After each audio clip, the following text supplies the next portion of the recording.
ನಮಸ್ಕಾರ ಸ್ನೇಹಿತರೆ, ವಿಸ್ಮಯ ಪ್ರಪಂಚದ ಮತ್ತೊಂದು ಹೊಸ ವಿಡಿಯೋಗೆ ತಮಗೆಲ್ಲರಿಗೂ ಪ್ರೀತಿಯ ಸ್ವಾಗತ. ಸ್ನೇಹಿತರೆ, ಅಹಮದಾಬಾದ್ನಲ್ಲಿ ನಡೆದ ವಿಮಾನ ಅಪಘಾತದ ಪ್ರೈಮರಿ ರಿಪೋರ್ಟ್ ಹೊರಗೆ ಬಂದಿದೆ. ವಿಮಾನ ಟೇಕ್ ಆಫ್ ಆದ ಕೇವಲ 32 ಸೆಕೆಂಡ್ಗಳಲ್ಲಿ ಈ ಒಂದು ದುರಂತ ಸಂಭವಿಸಿತ್ತು. ಆದರೆ ದುರಂತಕ್ಕೆ ಏನು ಕಾರಣ ಅಂತ ನಿಖರವಾಗಿ ಗೊತ್ತಿರಲಿಲ್ಲ. ಆದರೆ ಈಗ ಅದಕ್ಕೆ ಕಾರಣ ಏನು ಅಂತ ವರದಿ ಒಂದು ಬಂದಿದೆ. ಅದು ಏನು ಅಂತ ಕಂಪ್ಲೀಟ್ ಆಗಿ ಈ ಒಂದು ವಿಡಿಯೋದಲ್ಲಿ ನೋಡೋಣ. ವಿಡಿಯೋ ಆರಂಭಿಸುವುದಕ್ಕೂ ಮುಂಚೆ ವಿಡಿಯೋಗೆ ಒಂದು ಲೈಕ್ ಮಾಡಿ, ಹಾಗೆ ನಮ್ಮ ಚಾನಲ್ ಅನ್ನ ಸಬ್ಸ್ಕ್ರೈಬ್ ಮಾಡಿಕೊಂಡು ನೋಟಿಫಿಕೇಶನ್ ಆಲ್ಗೆ ಸೆಟ್ ಮಾಡಿಕೊಳ್ಳಿ. ಸ್ನೇಹಿತರೆ, ಜೂನ್ 12, 2025ರಂದು ಮಧ್ಯಾಹ್ನ 12:35 ಕ್ಯಾಪ್ಟನ್ ಸುಮಿತ್ ಸಬರ್ವಾಲ್ ಮತ್ತು ಕೋ ಪೈಲಟ್ ಕ್ಲಿಫ್ ಕುಂದರ್, ಈ ಇಬ್ರು ಪೈಲಟ್ಗಳು ವಿಮಾನ ನಿಲ್ದಾಣಕ್ಕೆ ಬರ್ತಾರೆ. ಅವರು ಬಂದ ಕೂಡಲೇ ಅವರಿಗೆ ಒಂದು ಟೆಸ್ಟ್ ಅನ್ನ ನಡೆಸಲಾಗುತ್ತೆ. ಅದೇನಂದ್ರೆ, ಬೇಸಿಕಲಿ ಪೈಲಟ್ಗಳಿಗೆ ವಿಮಾನವನ್ನ ಹಾರಾಟ ನಡೆಸುವ ಮುಂಚೆ ಅವರು ಏನಾದ್ರೂ ಆಲ್ಕೋಹಾಲ್ ಅಥವಾ ಮಾದಕಗಳನ್ನ ಸೇವಿಸಿದ್ದಾರಾ ಅಂತ ಪರೀಕ್ಷೆ ಮಾಡ್ತಾರೆ. ಈ ಪರೀಕ್ಷೆಯನ್ನ ಮಾಡಿದ ನಂತರ ಇಬ್ರು ಪೈಲಟ್ಗಳು ವಿಮಾನ ನಡೆಸೋದಕ್ಕೆ ಫಿಟ್ ಆಗಿರುತ್ತಾರೆ.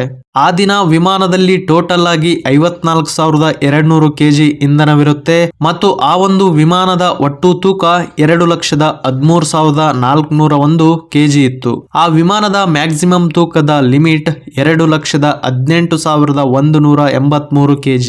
ಇದರ ಪ್ರಕಾರ ನೋಡೋದಾದ್ರೆ ಲಿಮಿಟ್ಗಿಂತ ಕಡಿಮೆ ತೂಕವನ್ನ ಹೊಂದಿತ್ತು. ಓವರ್ ವೇಟ್ ಅಂತೂ ಆಗಿರಲಿಲ್ಲ. ಅವತ್ತಿನ ದಿನ ವಾತಾವರಣದಲ್ಲಿ ಕೂಡ ಯಾವುದೇ ಸಮಸ್ಯೆ ಇರಲಿಲ್ಲ. ಗಾಳಿ, ದೃಷ್ಟಿಗೋಚರತೆ, ಮೋಡ, ತಾಪಮಾನ, ಒತ್ತಡ ಎಲ್ಲವೂ ಕೂಡ ನಾರ್ಮಲ್ ಆಗಿಯೇ ಇರುತ್ತೆ. ವಿಮಾನದಲ್ಲಿ ಎಲ್ಲ ಪ್ರಯಾಣಿಕರು ಬಂದು ಕೂತ್ಕೊಳ್ತಾರೆ. 1 ಗಂಟೆ 16 ನಿಮಿಷ 59 ಸೆಕೆಂಡ್ಗಳಿಗೆ ಪೈಲಟ್ ATCಯೊಂದಿಗೆ ಮಾತನಾಡಿ ವಿಮಾನದ ಎಂಜಿನ್ ಸ್ಟಾರ್ಟ್ ಮಾಡಲು ಅನುಮತಿಯನ್ನ ಕೇಳ್ತಾರೆ. ನಂತರ ATC ಟೀಮ್ ಅದಕ್ಕೆ ಅನುಮತಿಯನ್ನ ಕೊಡುತ್ತೆ. 1 ಗಂಟೆ 19 ನಿಮಿಷ 12 ಸೆಕೆಂಡ್ಗೆ ATC ಪೈಲಟ್ಗಳಿಗೆ ಕೇಳುತ್ತೆ, ನಿಮ್ಮ ಏರ್ಕ್ರಾಫ್ಟ್ ಟೇಕ್ ಆಫ್ ಮಾಡೋದಕ್ಕೆ ಫುಲ್ ಲೆಂತ್ ರನ್ವೇ ಅವಶ್ಯಕತೆ ಇದೆಯಾ ಅಂತ. ಅದರ ನಂತರ ಪೈಲಟ್ಗಳು ಹೌದು, ನಮಗೆ ಫುಲ್ ಲೆಂತ್ ಉದ್ದದ ರನ್ವೇ ಅವಶ್ಯಕತೆ ಇದೆ ಅಂತ ಹೇಳ್ತಾರೆ. ಅದರ ನಂತರ ATC ಫುಲ್ ಲೆಂತ್ ರನ್ವೇಯಲ್ಲಿ ಟೇಕ್ ಆಫ್ ಮಾಡೋದಕ್ಕೆ ಪರ್ಮಿಷನ್ ಅನ್ನ ನೀಡುತ್ತೆ. ನೀವು ಈ ಒಂದು CCTV ದೃಶ್ಯವನ್ನ ನೋಡಿದಾಗ ಗೊತ್ತಾಗುತ್ತೆ, ವಿಮಾನ ಪೂರ್ತಿ ರನ್ವೇಯನ್ನ ಬಳಸಿ ಟೇಕ್ ಆಫ್ ಆಗಿರೋದು. ಆ ಒಂದು ರನ್ವೇಯ ಸಂಖ್ಯೆ 23 ಆಗಿರುತ್ತೆ ಮತ್ತು ಅದರ ಉದ್ದ 3,500 ಮೀಟರ್ ಇದೆ. ಸಾಮಾನ್ಯವಾಗಿ ಬೋಯಿಂಗ್ 787 ವಿಮಾನಗಳು ಟೇಕ್ ಆಫ್ ಮಾಡಲು ಗರಿಷ್ಠ ರನ್ವೇ ಕೇವಲ 2,500 ಮೀಟರ್ಗಳನ್ನ ಬಳಸ್ತವೆ. ಆದರೆ ಜೂನ್ 12ರಂದು ಈ ವಿಮಾನ ಪೂರ್ತಿ 3,500 ಮೀಟರ್ ಉದ್ದವನ್ನ ಬಳಸಿತ್ತು. ಇದರಲ್ಲಿ ಕೂಡ ಯಾವುದೇ ಒಂದು ಸಮಸ್ಯೆ ಇರಲ್ಲ.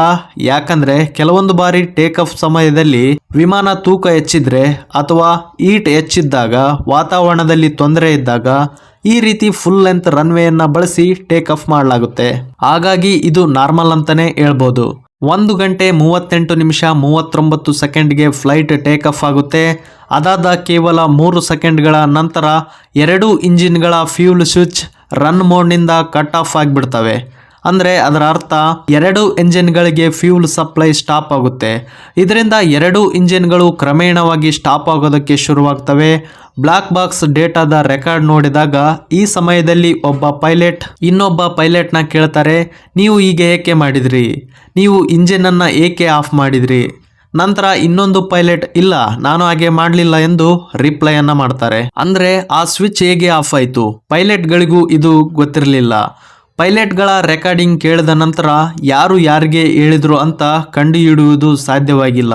ಅಂದ್ರೆ ನೀನು ಸ್ವಿಚ್ ಆಫ್ ಮಾಡಿದ್ದು ಯಾಕೆ ಅಂತ ಯಾರು ಹೇಳಿದ್ರು ಮತ್ತು ನಾನು ಅದನ್ನು ಮಾಡಲಿಲ್ಲ ಅಂತ ಯಾರು ಹೇಳಿದ್ರು, ಇದರ ಬಗ್ಗೆ ಕನ್ಫರ್ಮೇಶನ್ ಸಿಕ್ಕಿಲ್ಲ. ವಿಮಾನದ 2 ಎಂಜಿನ್ಗಳು ಸ್ಟಾಪ್ ಆದ ಕಾರಣ ರ್ಯಾಟ್ ಡೆಪ್ಲಾಯ್ ಆಗುತ್ತೆ. ರ್ಯಾಟ್ ಒಂದು ರ್ಯಾಮ್ ಏರ್ ಟರ್ಬೈನ್ ಆಗಿದೆ. ವಿಮಾನ ಹಾರುವಾಗ 2 ಎಂಜಿನ್ಗಳು ಫೇಲ್ ಆದಾಗ ಇದು ನಿಯೋಜನೆ ಆಗಿ ಗಾಳಿಯ ಮೂಲಕ ಎಲೆಕ್ಟ್ರಿಸಿಟಿಯನ್ನ ಸಪ್ಲೈ ಮಾಡುತ್ತೆ. ಇದರಿಂದ ಕಾಕ್ಪಿಟ್ ನಲ್ಲಿ ಪೈಲಟ್ಗಳಿಗೆ ಕಾರ್ಯನಿರ್ವಹಿಸಲು ಅನುವು ಮಾಡಿಕೊಡುತ್ತದೆ. ಈ ವಿಮಾನದಲ್ಲಿ ರ್ಯಾಟ್ ಓಪನ್ ಆಗಿರುವ CCTV ದೃಶ್ಯಗಳನ್ನ ನೀವು ಗಮನಿಸಬಹುದು. ಇನ್ವೆಸ್ಟಿಗೇಟರ್ಸ್ ಏನ್ ಕನ್ಫರ್ಮ್ ಮಾಡಿದ್ದಾರೆ ಅಂದ್ರೆ, ವಿಮಾನದ 2 ಇಂಜಿನ್ ಸ್ಟಾಪ್ ಆಗೋದಕ್ಕೆ ಇಂಧನದ ಸಮಸ್ಯೆ ಇರಲಿಲ್ಲ ಅಥವಾ ಮೇಲೆ ಯಾವುದಾದ್ರೂ ಪಕ್ಷಿ ಕೂಡ ಡಿಕ್ಕಿ ಹೊಡೆದಿಲ್ಲ ಅಂತ. 2 ಇಂಜಿನ್ಗಳು ಸ್ಟಾಪ್ ಆದ ಕಾರಣ ವಿಮಾನ ನಿಧಾನವಾಗಿ ಕೆಳಗಡೆ ಬೀಳೋದಕ್ಕೆ ಸ್ಟಾರ್ಟ್ ಆಗುತ್ತೆ. ಅದಾದ ನಂತರ 1 ಗಂಟೆ 38 ನಿಮಿಷ 52 ಸೆಕೆಂಡ್ಗಳಲ್ಲಿ ಪೈಲಟ್ಗಳು ಮೊದಲ ಎಂಜಿನ್ನ ಫ್ಯೂಲ್ ಸ್ವಿಚ್ ಅನ್ನ ಮತ್ತೆ ಕಟ್ ಆಫ್ ನಿಂದ ರನ್ ಮೋಡ್ಗೆ ಆನ್ ಮಾಡ್ತಾರೆ. ಆಗ ಎಂಜಿನ್ ಮತ್ತೆ ಸ್ಟಾರ್ಟ್ ಆಗಲು ಶುರುವಾಗುತ್ತೆ. ಅದಾದ 4 ಸೆಕೆಂಡ್ಗಳ ನಂತರ ಇನ್ನೊಂದು ಎಂಜಿನ್ ಫ್ಯೂಲ್ ಸ್ವಿಚ್ ಅನ್ನ ಕಟ್ ಆಫ್ ನಿಂದ ರನ್ ಮೋಡ್ಗೆ ಆನ್ ಮಾಡ್ತಾರೆ. ಈ ಸಮಯದಲ್ಲಿ ವಿಮಾನದ APU ಪವರ್ ಆನ್ ಆಗುತ್ತೆ. APU ಒಂದು ಸಣ್ಣ ಜೆಟ್ ಇಂಜಿನ್ ಆಗಿದ್ದು ಇದನ್ನ ವಿಮಾನದಲ್ಲಿ ಹಿಂಭಾಗದಲ್ಲಿ ಅಳವಡಿಸಿರುತ್ತಾರೆ. ವಿಮಾನದ 2 ಎಂಜಿನ್ಗಳು ವಿಫಲವಾದಾಗ ಅದರ ಡೋರ್ ತೆರೆಯುತ್ತೆ ಮತ್ತು ಅದು ಆಕ್ಟಿವೇಟ್ ಆಗಿ ಎಂಜಿನ್ ಅನ್ನ ಪ್ರಾರಂಭಿಸಲು ಕಂಪ್ರೆಸ್ಡ್ ಏರ್ ಮತ್ತೆ ವಿದ್ಯುತ್ ಅನ್ನ ನೀಡುತ್ತೆ. ಆದರೂ ಸಹ ಈ 2 ಇಂಜಿನ್ ಗಳನ್ನ ಅವರ ಕೈಲಿ ಸ್ಟಾರ್ಟ್ ಮಾಡೋದಕ್ಕೆ ಆಗೋದಿಲ್ಲ. 1 ಗಂಟೆ 39 ನಿಮಿಷ 5 ಸೆಕೆಂಡ್ಗೆ ಪೈಲಟ್ಗಳು ATCಗೆ ಮೇಡೆ ಸಿಗ್ನಲ್ ಅನ್ನ ಕೊಡ್ತಾರೆ. ATC ಇದನ್ನ ರಿಸೀವ್ ಮಾಡುತ್ತೆ, ಪ್ರತಿಕ್ರಿಯೆನೂ ಮಾಡುತ್ತೆ. ಆದರೆ ವಿಮಾನದಿಂದ ಯಾವುದೇ ರೀತಿಯ ಪ್ರತಿಕ್ರಿಯೆ ಬರೋದಿಲ್ಲ. ಏನಾಗ್ತಾ ಇರಬಹುದು ಅಂತ ಯೋಚನೆ ಮಾಡುವಷ್ಟರಲ್ಲಿ ವಿಮಾನ ಕ್ರ್ಯಾಶ್ ಆಗಿ ಬಹಳ ದೊಡ್ಡ ಮಟ್ಟದ ಅನಾಹುತ ಆಗಿಬಿಡುತ್ತೆ. ಈ ವಿಮಾನ ಕೇವಲ ಒಂದು ಕಟ್ಟಡಕ್ಕೆ ನೇರವಾಗಿ ಹೋಗಿ ಬಿದ್ದಿರಲ್ಲ, ಅದು ಸಾಲಾಗಿರುವ 5 ಕಟ್ಟಡಗಳಿಗೆ ಬಡಿದಿದೆ. ವಿಮಾನದ ಒಂದೊಂದು ಭಾಗಗಳು ಬೇರೆ ಬೇರೆ ಬಿಲ್ಡಿಂಗ್ಗಳ ಮೇಲೆ ಬಿದ್ದಿವೆ. ಲೆಫ್ಟ್ ಇಂಜಿನ್ ಒಂದು ಬಿಲ್ಡಿಂಗ್ನ ಮೇಲೆ ಬಿದ್ದರೆ ರೈಟ್ ಇಂಜಿನ್ ಬೇರೆ ಬಿಲ್ಡಿಂಗ್, ವಿಮಾನದ ಹಿಂಭಾಗ ಒಂದು ಕಡೆ, ವಿಮಾನದ ಕಾಕ್ಪೇಟ್ನ ಭಾಗ ಒಂದು ಕಡೆ, ವಿಮಾನದ ಬ್ಲಾಕ್ ಬಾಕ್ಸ್ ಬೇರೆ ಬಿಲ್ಡಿಂಗ್ ನ ಮೇಲೆ ಈ ರೀತಿಯಾಗಿ ಬಿದ್ದಿವೆ. ವಿಮಾನದ 2 ಎಂಜಿನ್ಗಳಿಗೆ ಇಂಧನ ಪೂರೈಕೆ ಮಾಡುವ 2 ಸ್ವಿಚ್ಗಳು ಆಫ್ ಆಗಿವೆ. ಇದರಿಂದಾಗಿ 2 ಎಂಜಿನ್ಗಳು ನಿಂತು ಹೋಗಿದ್ದಾವೆ. ಈ ಸ್ವಿಚ್ ಅನ್ನ ಅಷ್ಟು ಸುಲಭವಾಗಿ ತೆರೆಯಬಹುದೇ? ಒಂದು ಬಟನ್ ಒತ್ತುವ ಮೂಲಕ ಅದು ನಿಲ್ಲುತ್ತದೆಯೇ? ಈ ಸ್ವಿಚ್ ಹೇಗೆ ಆಫ್ ಆಯಿತು? ನೀವು ಈ ಒಂದು ವಿಡಿಯೋ ಕ್ಲಿಪ್ ಅನ್ನ ಗಮನಿಸಿ. ಇಲ್ಲಿ ವಿಮಾನದಲ್ಲಿ ಒಂದು ಥ್ರಾಟಲ್ ಇರುತ್ತೆ. ಇದನ್ನ ವಿಮಾನದ ಎಕ್ಸಲೇಟರ್ ಅಂತಾನೂ ಹೇಳಬಹುದು. ಇದರಿಂದ ವಿಮಾನದ ಪವರ್ ಅನ್ನ ಕಂಟ್ರೋಲ್ ಮಾಡಲಾಗುತ್ತೆ. ಒಂದು ಲೆಫ್ಟ್ ಇಂಜಿನ್ ನ ಥ್ರಾಟಲ್ ಮತ್ತೆ ಇನ್ನೊಂದು ರೈಟ್ ಇಂಜಿನ್ ನ ಥ್ರಾಟಲ್ ಆಗಿರುತ್ತೆ. ಇದರ ಸ್ವಲ್ಪ ಕೆಳಭಾಗದಲ್ಲಿ ಫ್ಯೂಲ್ ಸ್ವಿಚ್ ಬಟನ್ ಗಳು ಇರ್ತವೆ. ಅದು ಕೂಡ ಬೇರೆ ಬೇರೆ ಆಗಿರುತ್ತವೆ. ಒಂದು ರೈಟ್ ಮತ್ತು ಒಂದು ಲೆಫ್ಟ್ ಇಂಜಿನ್ ನ ಬಟನ್ ಗಳಾಗಿರ್ತವೆ. ಇಲ್ಲಿ ರನ್ ಮತ್ತೆ ಕಟ್ ಆಫ್ ಅಂತ ಬರೆದಿರುತ್ತೆ. ಈ ಬಟನ್ ಗಳನ್ನ ಕಟ್ ಆಫ್ ನಿಂದ ರನ್ ಮೋಡ್ ಗೆ ಇಟ್ರೆ ವಿಮಾನದ ಇಂಧನ ಸಪ್ಲೈ ಆಗುತ್ತೆ. ರನ್ ಮೋಡ್ ನಿಂದ ಕಟ್ ಆಫ್ ಮಾಡಿದ್ರೆ ಇಂಧನ ಸಪ್ಲೈ ಸ್ಟಾಪ್ ಆಗುತ್ತೆ. ವಿಮಾನದ ಹಾರಾಟದ ಸಮಯದಲ್ಲಿ ಏನಾದ್ರೂ ಒಂದು ಇಂಜಿನ್ ನಲ್ಲಿ ಬೆಂಕಿ ಕಾಣಿಸಿಕೊಂಡಾಗ ಅಥವಾ ಆ ಇಂಜಿನ್ ಆಫ್ ಆದಾಗ ಪರ್ಟಿಕ್ಯುಲರ್ ಆಗಿ ಅದರದೇ ಆದ ಸ್ವಿಚ್ ಅನ್ನ ಆನ್ ಅಂಡ್ ಆಫ್ ಮಾಡ್ತಾರೆ.